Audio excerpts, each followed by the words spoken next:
Ja Elias Rintanen Raija maalissa 36-29.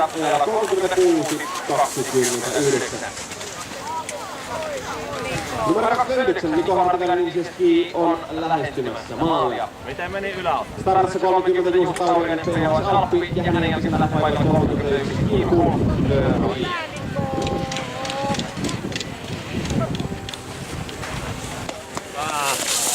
Päinen Imatran urheilija.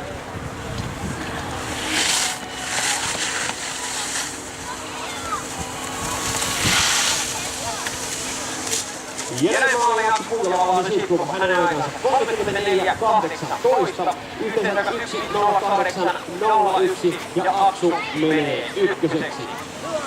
16 sadasosan päässä kakkosena Elias Martikainen Ilsiäski ja kolmantena Juho Tauriainen PHS Alppi. Kun ensimmäisen kierroksen kolmanneksi nopein Niko Hartikainen Ilsiäski on saapumassa maaliin. Lähtöpaikalla Roope Leppänen Imatran urheilija.